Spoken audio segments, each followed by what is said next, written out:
just for fun, this one's for my sister who says she watches these videos, so I thought I'd make this a little worth her while and come on a tour here of the gardens and see if we can get everything that we're doing in under 2 minutes.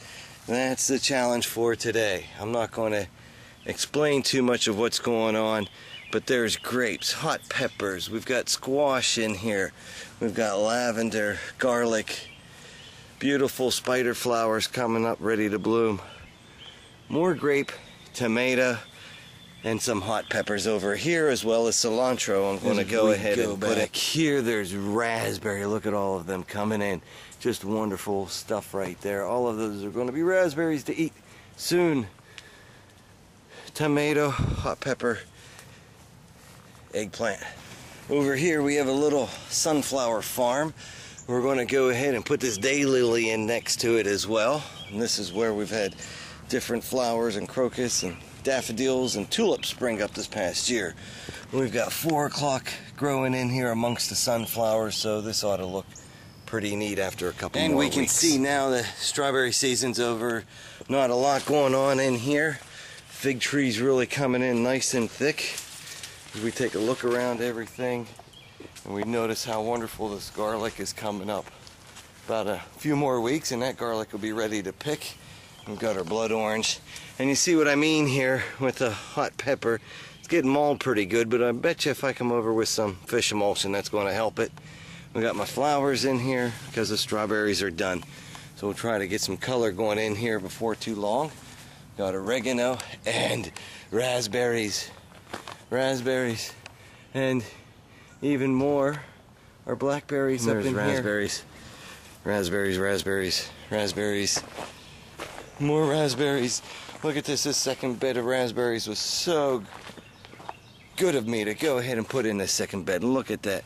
We got a couple of hot peppers growing in down here. Strawberries are done for over here. And these radish have mostly just gone to flower. The bees love these little flowers, so I'm just letting them go. I'll come in later and see if there's any radishes or peas left that are worth picking in here. But right now this is just a big huge bed growing compost basically. This basil didn't take off so well there. There's thyme, and it's producing a lot. And then you see how the asparagus is ferned up. One of the features I've been adding to the swales that I built in the backyard here have been sunflowers, and I've got sunflowers growing back here on these swales next to the cranberry and the wintergreen, and this looks pretty cool. It'll look cooler after a few more weeks when these sunflower really get tall and just start popping along with the cranberry and the wintergreen on the ground here.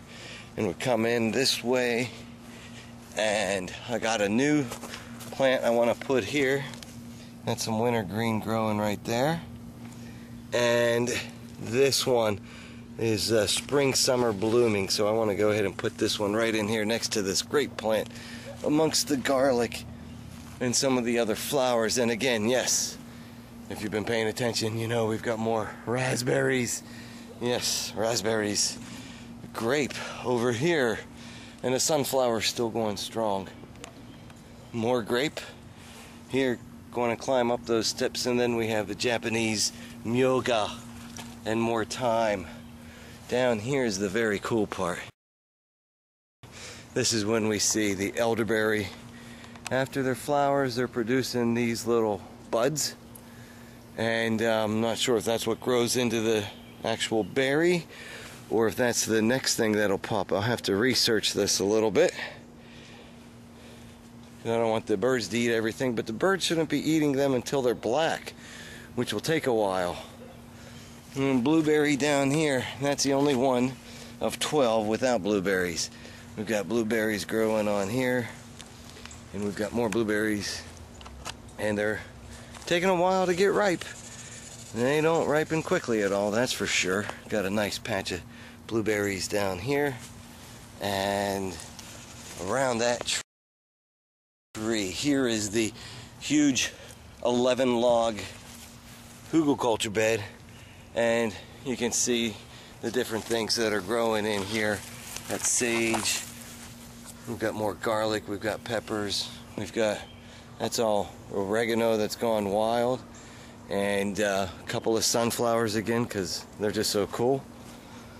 We've got our rosemary there. That's only one side, and there's 3 strawberry plants in there, as well as another blueberry plant right there.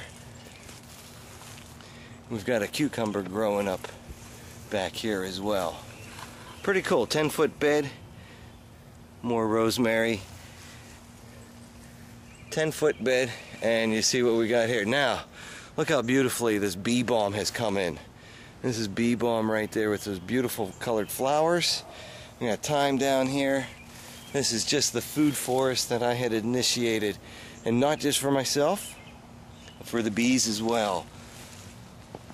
We've got our lemon bush there. We've got another big bush there. We've got another grape plant over here. We've got Love Lies Bleeding, chocolate mint all through here. Hot pepper not doing so well. We got cucumber. This is a huge tomato bed here. We come on down. Our best looking squash plant, just picked from this earlier today.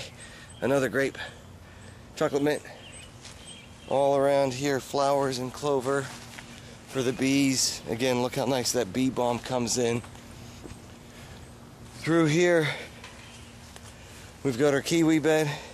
Inside the trellis, I got 3 kiwi, a male in the middle, 2 female on the end, and I got tomato and other plants all strung up in there. Over here is a peach tree, more blueberry. Back here, more grape. Love Lies Bleeding, what a cool flower. More sunflower. Look at all those blueberries. Oh, that one looks ready for eating. Let's see. Oh my goodness. Wow, I grew a blueberry. Very cool. Cucumber. We got another flower here. This, I like this because this is going to bloom for a while and it attracts butterflies. This is a moonbeam coreopsis. So it's a perennial as well, and should be pretty if I plant it in the right place. This is the layout coming in from the back side. And here with the swells, how they've come in to fit in to this whole interesting and not quite easy but not impossible to make landscape. And we're still not done, because over here we've got, that's right, more raspberry. Red raspberry, purple raspberry. Oh my goodness, wow. We've got blackberry there. We've got more blackberry here. And then in here, oh my gosh, look at that. Oh my gosh, look at those zucchinis. Wow, they need to be picked today. Look at that beautiful, lovely squash. Yes, I know what I'm bringing to the picnic tomorrow. So, more sunflower. More sunflower here amongst the roses. Back here, flower bed, and I got a bunch of different things growing in here, as well as green onion down there on the bottom. Really come in nice. And all my lettuces and greens in here. A lot of radish and turnip as well. A lot of this is flowering up real nice, and the bees like that. We'll just come in. One last part I have to show to give the full picture, and some of the reason we do all of this stuff is for the bees. And here we come back here to the bee place. And if you were a bee, you would like to be here too, I hope. That's 2 hives over there, and then our top bar hive over here. Got the bees there. So this is Tony Keolis of ToDoListHome.com coming to you once again. That was the tour of the gardens, June 15, 2013. Let's see what they're like in another month or so.